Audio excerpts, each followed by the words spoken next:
వెంకటేశాయ. ఓం నమః శివాయ. అందరూ బాగుండాలి, అందులో నేను ఉండాలి. అందరికీ నమస్కారం అండి.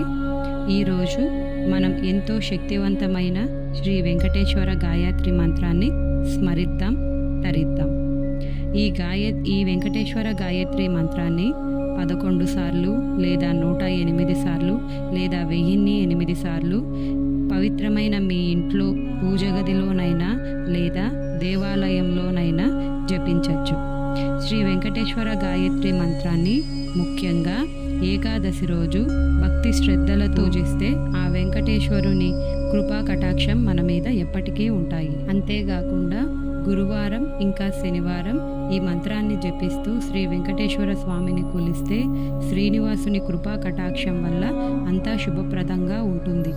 ఆర్థిక, ధన, ఆరోగ్య సమస్యలన్నిటి నుండి త్వరగా మంచి మార్పు చెంది ఆ శ్రీనివాసుని కటాక్షం వల్ల పరిస్థితులు చక్కబడి నిండు నూరేళ్లు సంతోషాలతో మనశ్శాంతితో జీవిస్తారు. ఏడుకుండలవాడ ఏకస్వరూప గోవింద గోవింద, ఆపద్బాంధవ అనాథ రక్షక గోవింద గోవింద. ఇప్పుడు శ్రీ వెంకటేశ్వర గాయత్రి మంత్రాన్ని స్మరిద్దాం.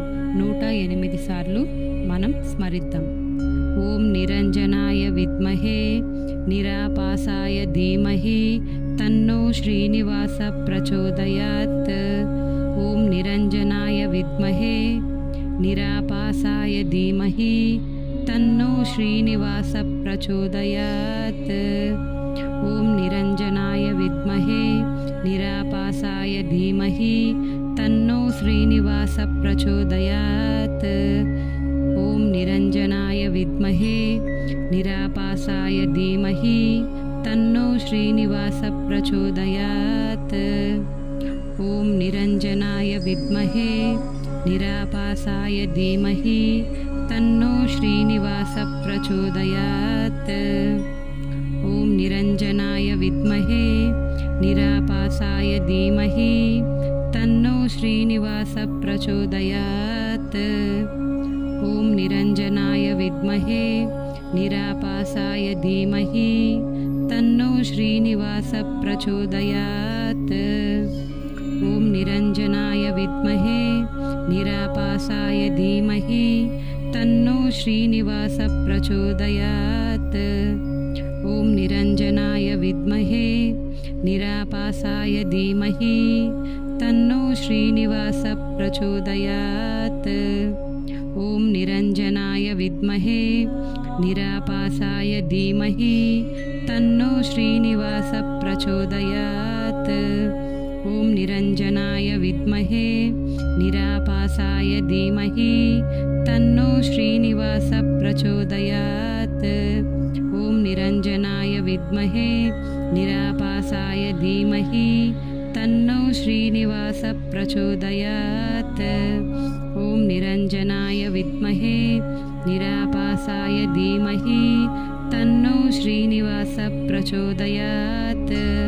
ఓం నిరంజనాయ విద్మహే నిరాపాసాయ ధీమహి తన్నో శ్రీనివాస ప్రచోదయాత్.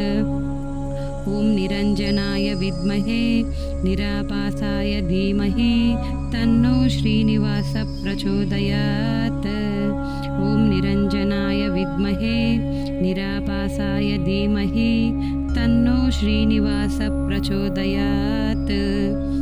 ఓం నిరంజనాయ విద్మహే నిరాపాసాయ ధీమహి తన్నో శ్రీనివాస ప్రచోదయాత్.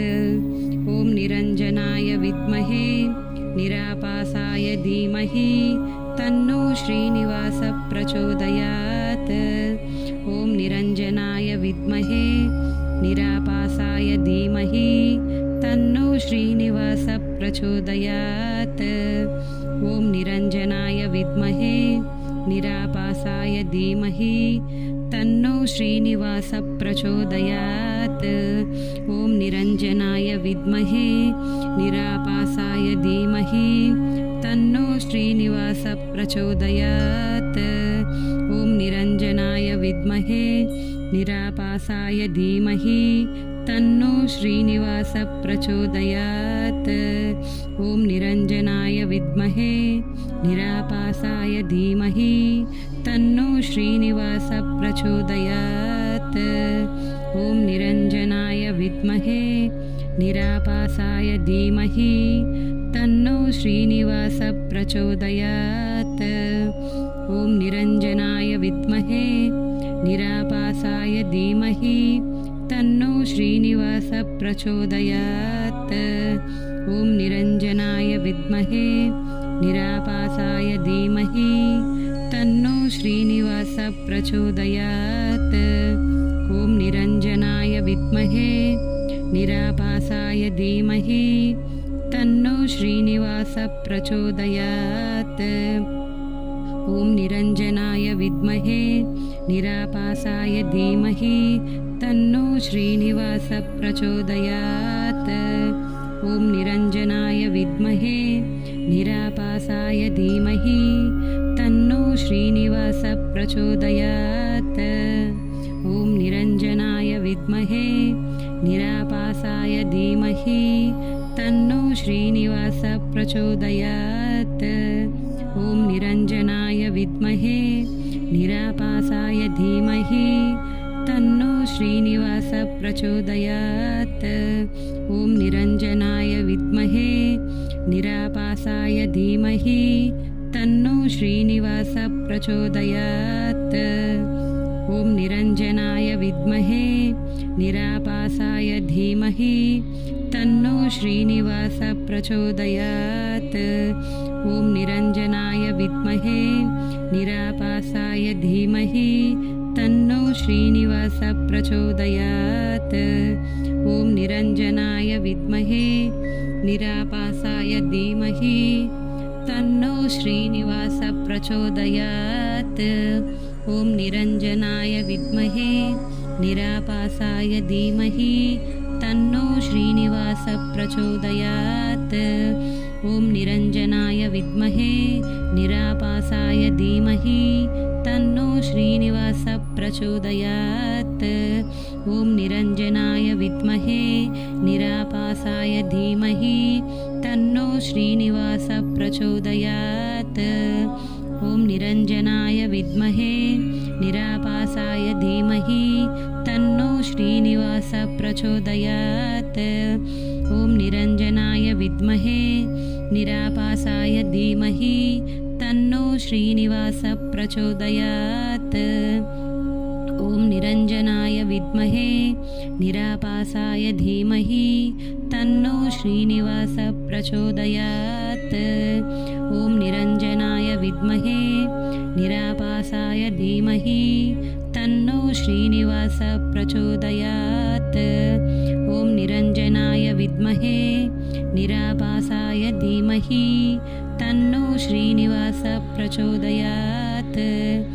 ॐ निरञ्जनाय विद्महे निरापासाय धीमहि तन्नो श्रीनिवास प्रचोदयात्। ॐ निरञ्जनाय विद्महे निरापासाय धीमहि तन्नो श्रीनिवास प्रचोदयात्। ॐ निरञ्जनाय विद्महे निरापासाय धीमहि तन्नो श्रीनिवास प्रचोदयात्। ॐ निरञ्जनाय विद्महे निरापासाय धीमहि तन्नो श्रीनिवास प्रचोदयात्। ॐ निरञ्जनाय विद्महे निरापासाय धीमहि तन्नो श्रीनिवास प्रचोदयात्। ॐ निरञ्जनाय विद्महे निरापासाय धीमहि तन्नो श्रीनिवास प्रचोदयात्। ॐ निरञ्जनाय विद्महे निरापासाय धीमहि तन्नो श्रीनिवास प्रचोदयात्। ॐ निरञ्जनाय विद्महे निरापासाय धीमहि तन्नो श्रीनिवास प्रचोदयात्। ॐ निरञ्जनाय विद्महे निरापासाय धीमहि तन्नो श्रीनिवास प्रचोदयात्। ॐ निरञ्जनाय विद्महे निरापासाय धीमहि तन्नो श्रीनिवास प्रचोदयात्। ॐ निरञ्जनाय विद्महे निरापासाय धीमहि तन्नो श्रीनिवास प्रचोदयात्। ॐ निरञ्जनाय विद्महे निरापासाय धीमहि तन्नो श्रीनिवास प्रचोदयात्। ॐ निरञ्जनाय विद्महे निरापासाय धीमहि तन्नो श्रीनिवास प्रचोदयात्। ॐ निरञ्जनाय विद्महे निरापासाय धीमहि तन्नो श्रीनिवास प्रचोदयात्। ॐ निरञ्जनाय विद्महे निरापासाय धीमहि तन्नो श्रीनिवास प्रचोदयात्। ॐ निरञ्जनाय विद्महे निरापासाय धीमहि तन्नो श्रीनिवास प्रचोदयात्। ॐ निरञ्जनाय विद्महे निरापासाय धीमहि तन्नो श्रीनिवास प्रचोदयात्। ॐ निरञ्जनाय विद्महे निरापासाय धीमहि तन्नो श्रीनिवास प्रचोदयात्। ॐ निरञ्जनाय विद्महे निरापासाय धीमहि तन्नो श्रीनिवास प्रचोदयात्। ॐ निरञ्जनाय विद्महे निरापासाय धीमहि तन्नो श्रीनिवास प्रचोदयात्। ॐ निरञ्जनाय विद्महे निरापासाय धीमहि तन्नो श्रीनिवास प्रचोदयात्। ॐ निरञ्जनाय विद्महे निरापासाय धीमहि तन्नो श्रीनिवास प्रचोदयात्। ॐ निरञ्जनाय विद्महे निरापासाय धीमहि तन्नो श्रीनिवास प्रचोदयात्। ॐ निरञ्जनाय विद्महे निरापासाय धीमहि तन्नो श्रीनिवास प्रचोदयात्। ॐ निरञ्जनाय विद्महे निरापासाय धीमहि तन्नो श्रीनिवास प्रचोदयात्। ॐ निरञ्जनाय विद्महे निरापासाय धीमहि तन्नो श्रीनिवास प्रचोदयात्।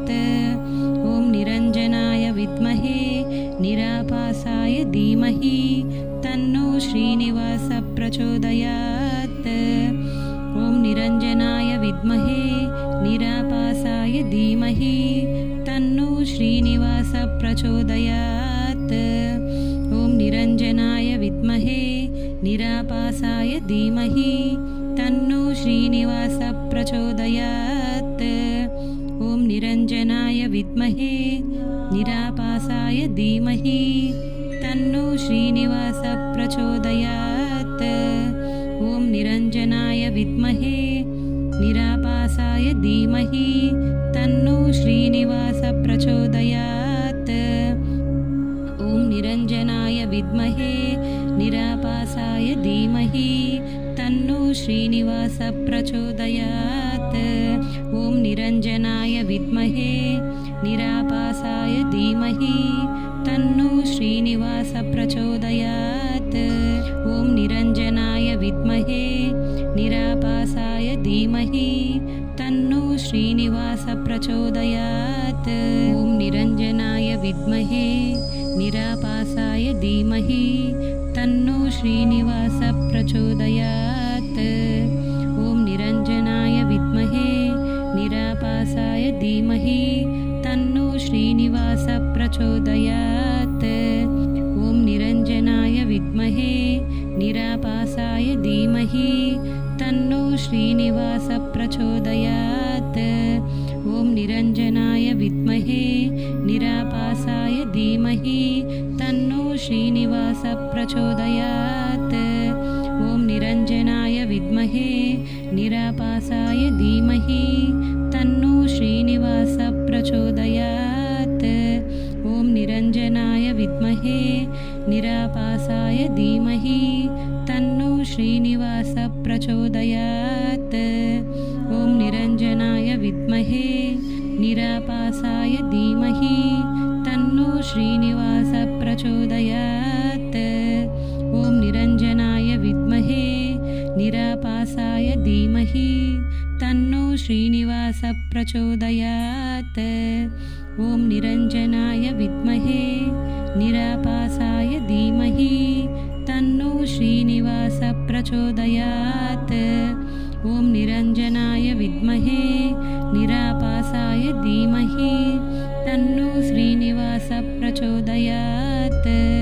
ॐ निरञ्जनाय विद्महे निरापासाय धीमहि तन्नो श्रीनिवासः प्रचोदयात्। ॐ निरञ्जनाय विद्महे निरापासाय धीमहि तन्नो श्रीनिवासः प्रचोदयात्। ॐ निरञ्जनाय विद्महे निरापासाय धीमहि तन्नो श्रीनिवासः प्रचोदयात्। ॐ निरञ्जनाय विद्महे निरापासाय धीमहि तन्नो श्रीनिवासः प्रचोदयात्। ॐ निरञ्जनाय धीमहि निरापासाय धीमहि तन्नो श्रीनिवासः प्रचोदयात्। ॐ निरञ्जनाय विद्महे निरापासाय धीमहि तन्नो श्रीनिवासः प्रचोदयात्।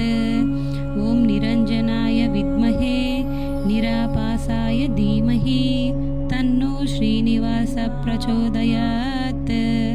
ॐ निरञ्जनाय विद्महे निरापासाय धीमहि तन्नो श्रीनिवासः प्रचोदयात्। ॐ निरञ्जनाय विद्महे निरापासाय धीमहि तन्नो श्रीनिवासः प्रचोदयात्। ॐ निरञ्जनाय विद्महे निरापासाय धीमहि तन्नो श्रीनिवासः प्रचोदयात्। ॐ निरञ्जनाय विद्महे निरापासाय धीमहि तन्नो श्रीनिवासः प्रचोदयात्। ॐ निरञ्जनाय विद्महे निरापासाय धीमहि तन्नो श्रीनिवासः प्रचोदयात्। ॐ निरञ्जनाय विद्महे निरापासाय धीमहि तन्नो श्रीनिवासः प्रचोदयात्। ॐ निरञ्जनाय विद्महे निरापासाय धीमहि